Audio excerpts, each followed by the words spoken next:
तो दर्शक बंधु वर्तमान जदि आपण मानक पाखरे गोटे राशन कार्ड अछि किंबा जदि आपण माने नुआ राशन कार्ड पई आवेदन करिसंती ताहाले आपण मानक पई सरकारक तरफरु वर्तमान गोटे बड़ खबर आसीची। तबे से खबरटी कोन रहिची एवं से खबर अनुसार आपण मानक कोन सब लाभ मिलबाकू जाउची से सब डिटेल्स आजिर ए वीडियो रे मु आपण मानक कहिबे। तो दर्शक बंधु वीडियोटी को शेष पर्यंत निश्चय देखिबे एवं ता सहित वीडियो को गोटे लाइक करके चैनल को मध्य सब्सक्राइब करिनेबे।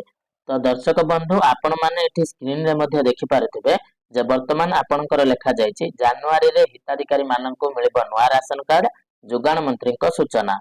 माने कोन ना जदि आपणक पाखरे वर्तमान गोटे राशन कार्ड रहिछि बा जदि आपण माने राशन कार्ड पाइबा पई अप्लाई करिसंती ताहाले आपण माननकु आसंता जनवरी मासरो गोटे नुआ राशन कार्ड प्रदान करा जिवो। जेमिति कि आपण माने समस्त जानिचंती राज्य सरकार आपण माननकु पूर्वरु मध्य कहिथिले बा हमर लोक माननक सामने घोषणा मध्य करिथिले जे राशन कार्ड रो ई केवाईसी सरी गला परे आपण माननकु समस्तनकु गोटे नुआ राशन कार्ड प्रदान करा जिवो। तो वर्तमान ए जगह रे हमर जुगाण मंत्री कृष्णचंद्र पात्र को मु गोटे प्रश्न पचारिबार थिला। तो प्रश्नटी कोन ना आपण प्रथम रे कहिले जे सेप्टेम्बर मास शेष सुधा हमर समस्त हिताधिकारी को राशन कार्ड दे दिया जिवो। सेप्टेम्बर मास पळे गला तापरे वर्तमान आउ थरे आपण माने खबर देले जे नवेम्बर मास शेष सुधा आपण माननकु नुआ राशन कार्ड प्रदान करा जिवो। आउ जते बेले नवेम्बर मास चाली गला सेते बेले पुणी आपण माने वर्तमान कहउचंती जे जनवरी मास शेष सुधा आपण माननकु नुआ राशन कार्ड दिया जिवो।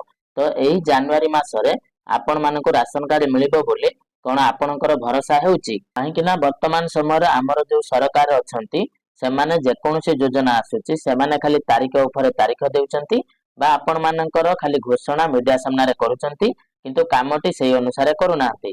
ए कथाटी आपण माने समस्त जानिचंती।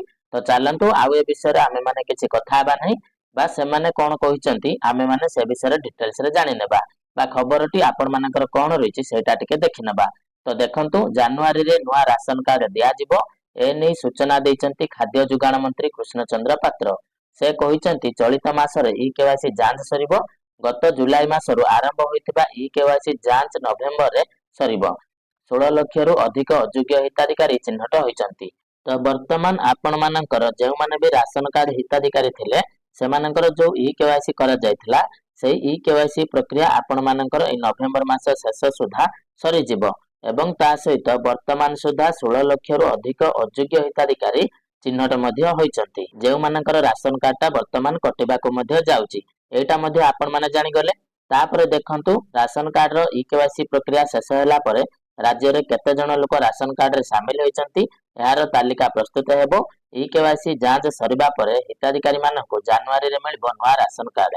तो वर्तमान आपण मानकर ई केवाईसी प्रक्रिया रो जांच होला परे जेउ माने प्रकृत रे योग्य हिताधिकारी थिबे सेमानकर गोटे तालिका प्रस्तुत करा जिवो एवं से तालिका अनुसार आपण माननको जनवरी मास रे गोटे नुआ राशन कार्ड मध्य प्रदान करा जिवो। एटा भी आपण माने जानिले। तापरे भी जेउ माने वर्तमान सुधा ई केवाईसी करिनांती सेमानक पई देखंतु ए जगह रे गोटे अपडेट रहिछि। तो एबे भी ई केवाईसी प्रक्रिया जारी रहितबा बेले आ किछि दिन पर एहा शेष हेबो। प्रक्रिया शेष हेबा परे राज्य रे केते जण लोक राशन कार्ड रे शामिल होइचंती यार तालिका प्रस्तुत हेबो। ई केवाईसी जांच सरिबा परे हिताधिकारी माननको जनवरी रे मिलिबो नुआ राशन कार्ड। माने आपण मानकर जेउ ई केवाईसी प्रक्रिया चलीछि तो सेही ई केवाईसी प्रक्रिया आपण मानकर जल्दी सरि जिवो मध्य काहे कि ना आपण माने समस्त जानिचंती सरकार डिसेंबर लास्ट सुधा आपण मानकर देइथिले ई केवाईसी प्रक्रिया को कंप्लीट करिबा पई।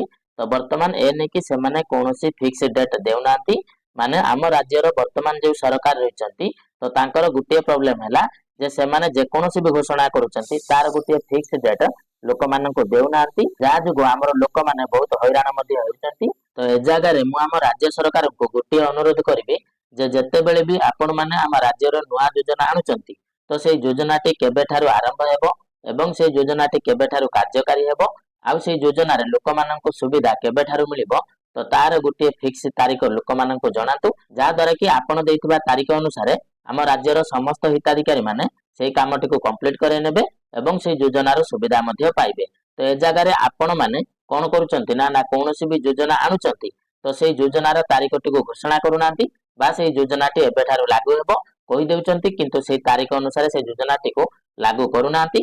जहा द्वारा कि आम राज्यर समस्त हिताधिकारी माने हैरान मध्य हेउचंती। तो सेथिपाई आपण माने जेकोनोसी भी नुआ योजना आणुचंती तो सेही योजनार सब किछि डिटेल्स आपण माने पूर्वरु फिक्स करेकि लोकमाननक सामने पब्लिश करांतु, जहा द्वारा कि आपण देथिबा तारीख अनुसार आम राज्यर समस्त हिताधिकारी माने से कामटिको कंप्लीट करे नेबे एवं से योजनार लाभ मध्य पाइबे। तो मोर ए जगार कहिबार मतलब हैला आपण माने राशन कार्ड ई केवाईसी रो गोटे शेष तारीख निर्धारित करंतु, जहा द्वारा कि आपण देथिबा तारीख अनुसार आम राज्यर समस्त राशन कार्ड हिताधिकारी माने राशन कार्ड रे ई केवाईसी प्रक्रियाटिको कंप्लीट करे नेबे एवं सेमाने मध्य निश्चिंत रे रहिबे। तबे दर्शक बंधु राशन कार्ड को नेकी आम राज्य सरकारक तरफरु जहा सब किछि नुआ अपडेट आसीथिला तो से अपडेट गुडी को मु वर्तमान आपण माननकु जणाई सारिछि। तबे मु आशा करूछि आपण माननकु भिडियोटी निहाती भाबरे इन्फॉर्मेटिव लागिथिबो। जदि आपण माननकु भिडियोटी इन्फॉर्मेटिव लागिथाय ताले निश्चय भाबरे भिडियोटी को गुटे लाइक कर देबे एवं चैनल टी को मध्य सब्सक्राइब कर नेबे। तबे चलंतु दर्शक बंधु आज पई एतिकी, पुणी देखा हबो आपण माननक सहित आ गुटे नुआ भिडियो रे। तो सेते पर्यंत आपण माने मते विदाय दियंतु, रहुछि। जय जगन्नाथ।